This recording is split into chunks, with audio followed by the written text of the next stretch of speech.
to what happened on October the 7th? Oh, it was terrible, of course. I mean, we kind of get our news kind of also secondhand because, you know, my wife's family, they live in Gaza. They have cousins and uncles there, and their house also was bombed. We haven't been able to communicate with them for the past 3 days. Communication are lost. So we don't know actually what is the, how are they doing, but, you know, we're used to that. I mean, it's just like, it's very repetitive. We're used to that. We're used to them being bombed every time and moving from one place to the other. You know, it's just like those Palestinians, they're very dramatic. Israel killing us. But they never die. I mean, they always come back. You know, they're very difficult to kill, very difficult people to kill. I know because I'm married to one. I tried many times, couldn't kill her. I mean, there's a dark humor there, and I understand why. Because no, it's not dark humor. I try to get to her every time, but she uses our kids as human shields. I can never take her out. Again, I understand the humor, but to be serious, Bassem, about this, tonight there is... I will be serious. Now, I will be serious. I was watching your interview with Ben Shapiro, and I'll tell you one thing. Yeah. I think that Ben Shapiro is one of the smartest people who ever walked this earth. He's very, very smart. I follow him, and I believe everything he said. And when he came on your show, his solution was, and I quote, his solution was that the solution for this is for Israel to annex Gaza and to kill as many son of bitches as possible to make sure that this will never happen again. And anyone who called for a ceasefire will be a terrorist sympathizer. So God forbid, I don't want to be labeled as a terrorist sympathizer. So I agree with Ben Shapiro. I think we should kill as many son of bitches as possible. Well, let me, so far, but Bassem, let me... so far, 3,500 people were killed, including 5,000 son of bitches in the bombing of the Baptist hospital as we speak right now. 1/3 of those 3,500 were children. So my question to Ben Shapiro is, how many more son of bitches do we need to kill so Ben Shapiro is happy? Okay, because it changes Bassem, from one year. It changes from one. I'm sorry that. Listen. I'm really at a disadvantage here. I'm looking at a camera. I don't see you. I can hear you on my. The reason I'm interrupting is I think you might be. I think you're conflating different interviews with Ben Shapiro. He didn't use the phrase "sons of bitches" with me. Let me play to you what he actually said on my show. He did. Go back to your interview. No, he didn't. That was another interview. But let me play what he said to me here. Well, frankly, I don't believe in proportionate response to terrorism. I believe that the way that you stop terrorism is with wildly disproportionate response. That doesn't mean in terms of targeting civilians. It means in terms of killing as many terrorists as humanly possible and allowing them to dictate the terms of engagement by hiding behind civilians in areas that they are supposedly responsible for means that the only option for Israel is to surrender to Hamas's hatred of its own citizens, its willingness to use its own children as human shields. No country worth its salt could ever do that. Now, that is substantively different to what you said he said, right? He's talking there but specifically about Hamas terrorists. I agree with him. The thing is, the question is, what is a proportionate response? Because it has been different from one tier to another. So if you look to this graph, for example, this is the death of Israeli and Palestinians, and it's changing from one year to year. It's like fluctuating like crypto. So my question is today, what is the going rate today for human lives? I mean, 2014 was a great year for Ben Shapiro. 88 Israelis were died, and there was 2,329 Palestinians killed on the other side. That is one Israeli for 27 Palestinians. That is a very good exchange rate. What I'm saying is, what is the exchange rate for today? You guys will be happy. That's my question. Well, it's not me, guys. I'm not on either side. No, not you. Like when I say you guys, I say like the people on the other side of that. I know that you don't think like that, Pierre. You're one of the good guys. But let me tell you something. I mean, the reason that I'm using this is that, I mean, I can't remember what happened in 2014, and there was no music festival, but there must be something. I mean, they must do something. It is their fault. It has to be something. I mean, in 2018, 300 Palestinians died. Who's counting, you know? So the thing is, what my question is, let's find what is the exchange rate for human life today so we expect the future death of Palestinians and will be happy to it. My response to that would be this, Bassem. I've thought carefully about this because I think it's very tricky for people like me to immerse ourselves into a conflict where we're not directly involved.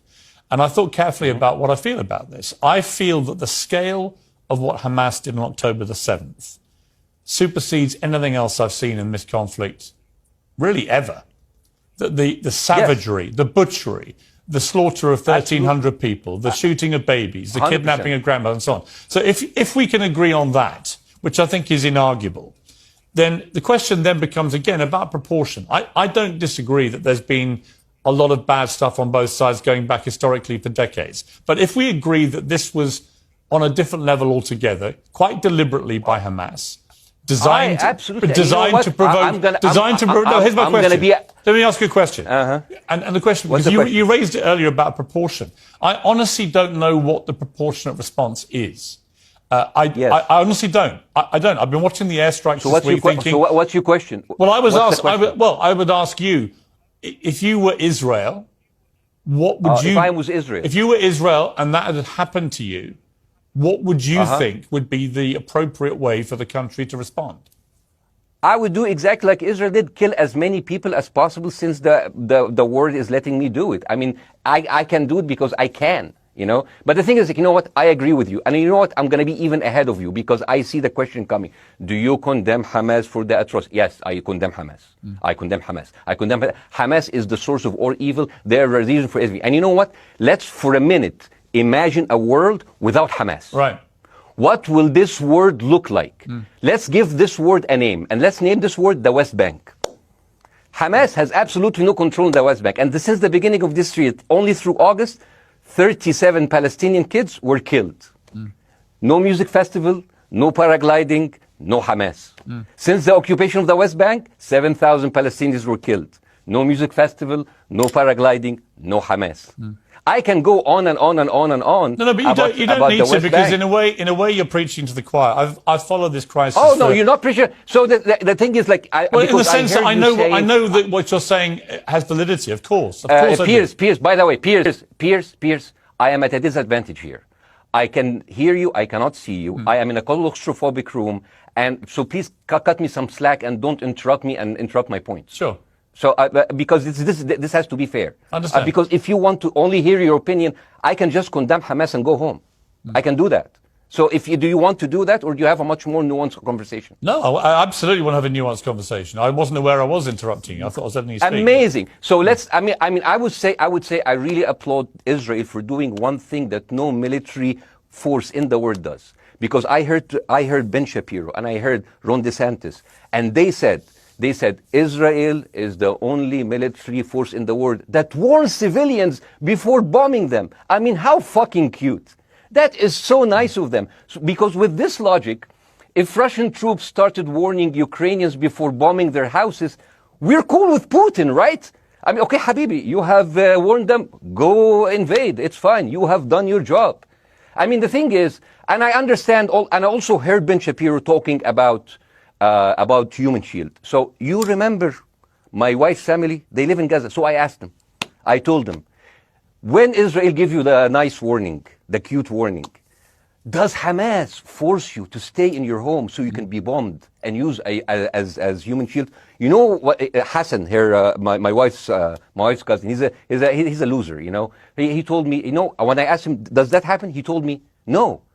The lying son of a bitch lied to me. I told him, you don't understand. Ben Shapiro and Ron DeSantis keep saying that Israel warned you and Hamas asked you to stay put. So I told you, he's a loser. He never kept a job. He even failed in all of the interviews to become like a Human Shield. I would believe Ben Shapiro. Let me ask you this, Bassa. So let's go with that. No. Let me ask you At some point, I must be able to ask you questions.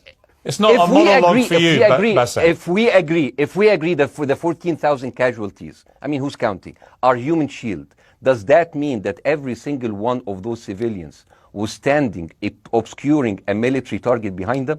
Because that's a lot of weapons. I mean, Hamas is packing. No, of course it doesn't.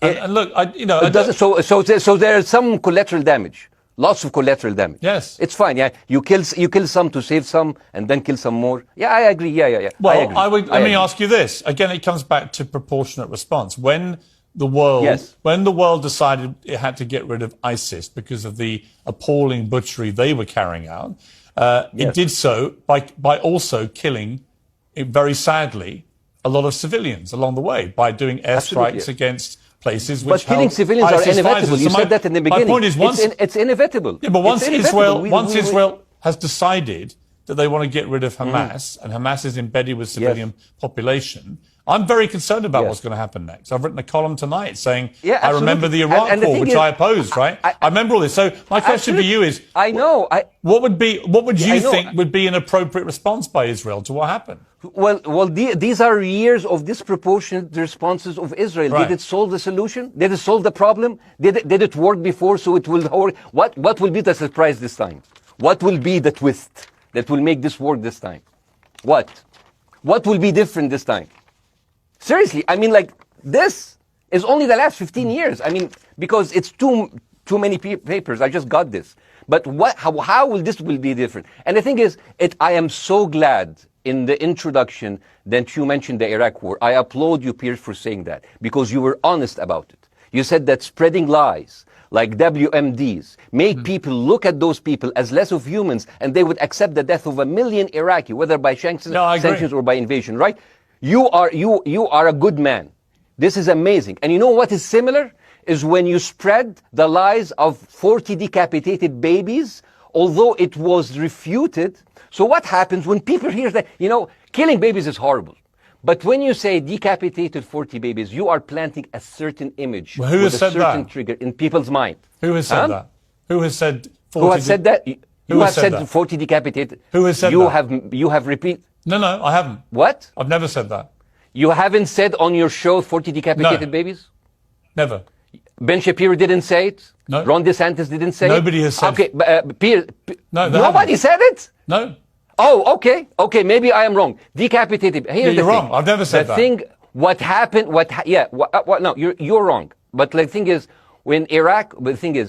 the same thing is happening in Iraq. Ben Shapiro once tweeted, not even about Gaza, about the West Bank, when Israel continued to build the illegal settlement. He said, 2017, Israel likes to build things, and Arabs, not Palestine, not Hamas, Arabs like to bomb crap and live in open sewage. Yeah, I thought that was very the Israeli defense minister, he said, those are human animals.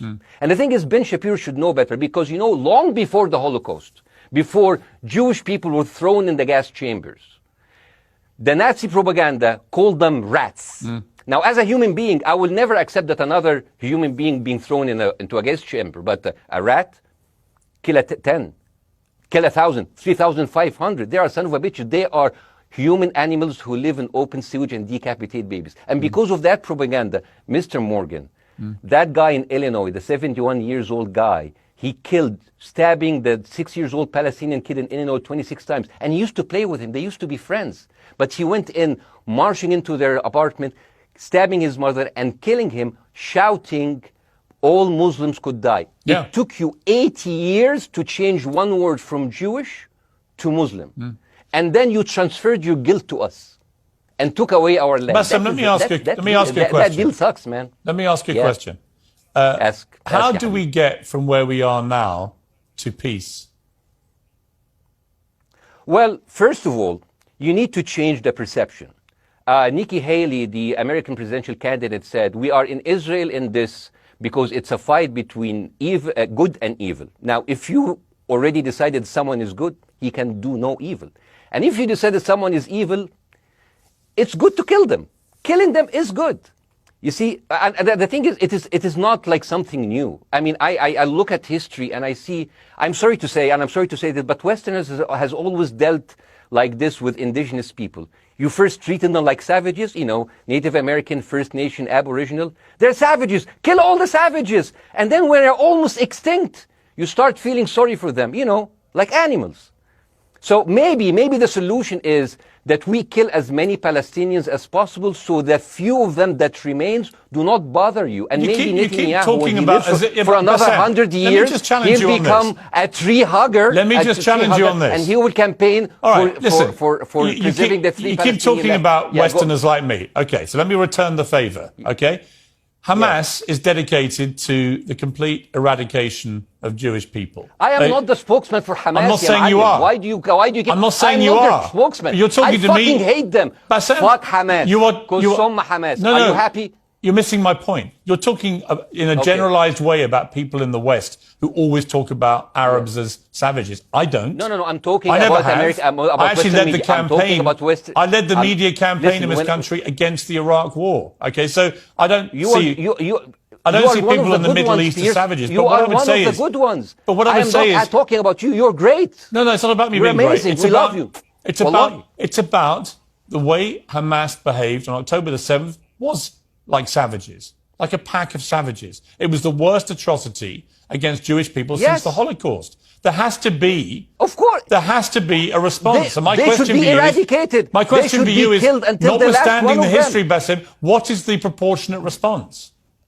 But I don't know. But there's no Hamas in the West Bank, and they're still dying there. So what's your excuse? I don't have any excuse. Okay, what's your explanation? Sorry, my earpiece went down. Listen, I don't make any pretense that this hasn't been a massive problem between Palestine and Israel going back to the mid-40s. We all know this, right? Pierce, listen. I'm not saying that you're making excuses, but if you are adopting a certain point of view, you have to at least defend it. I'm telling you, there is no Hamas in the West Bank. What is the excuse? Not your excuse. What is the excuse to kill those people? Well, listen, this question of proportionality is one that... No, answer my question! I've been answering your question, you answer mine. It's actually not my job to answer your questions.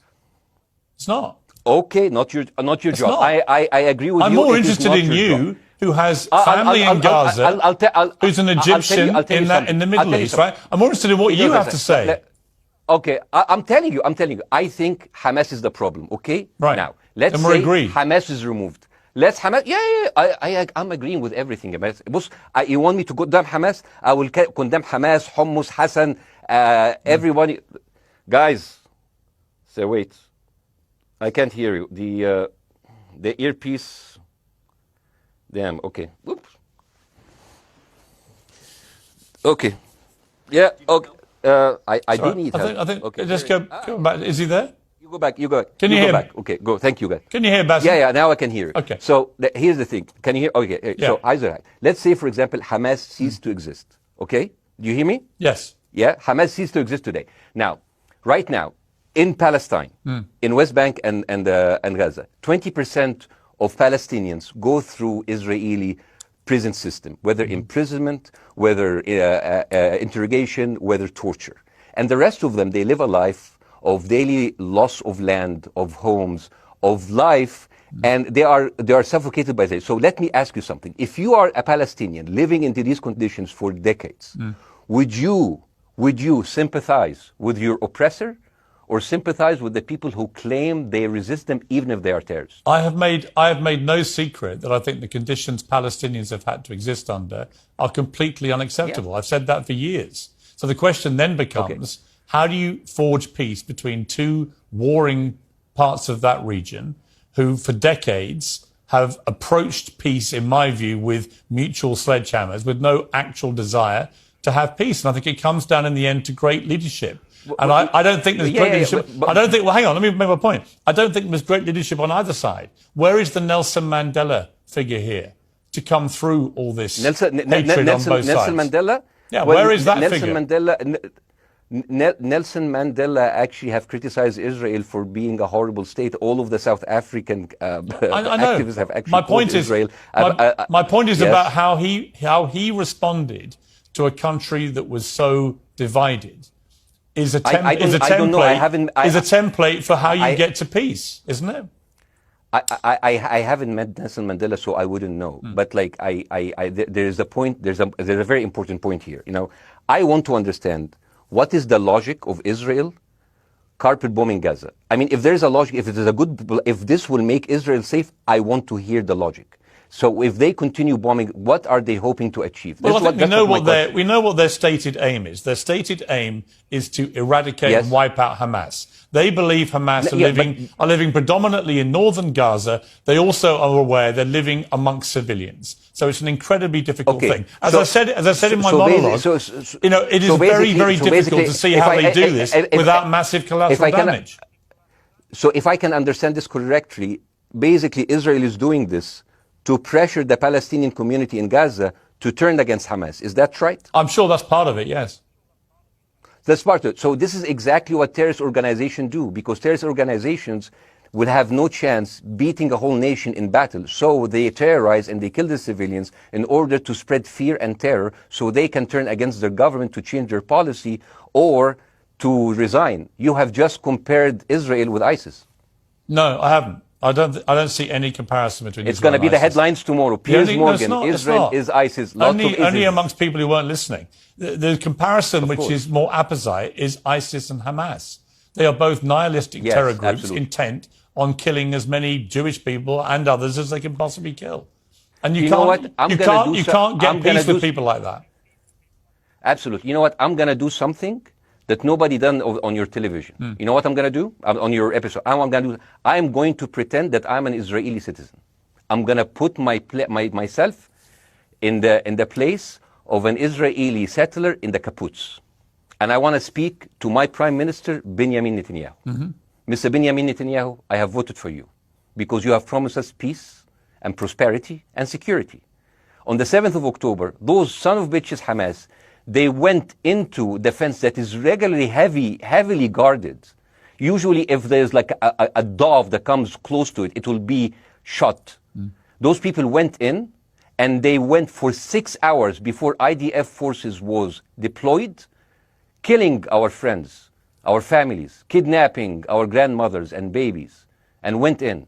I want to ask you, Mr. Prime Minister, after you have fractured the Israeli community and you have fucked our courts, our Supreme Courts, what are you doing with the money being given to you, to the United States? Also, you are carpet bombing Gaza with absolutely no regard to our hostages, our people. I heard a rumor in the kibbutz that you're doing that you let that happen as an excuse to carpet bomb Gaza, so you push them into Sinai. And I didn't believe that. It's like, not my prime minister, he can never do that. And then I watched an interview for Danny Ayalon. He was your chief advisor. He was also the Israeli ambassador to the United States. And you know what he said, Mr. Prime Minister?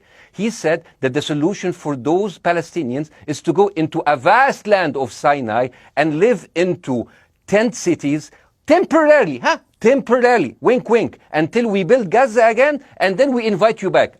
يعني عبط احنا بقى. يعني فاهمني ده. We've seen this movie before. So يعني, and when I saw this, I couldn't explain to my fellows in the kibbutz, how come our Israeli government is trading human lives for another piece of land? So as an Israeli citizen, I need to hold my Israeli government accountable. And as an American citizen, I want to know all of these money that we are giving to Israel. We're giving them $4 billion every year.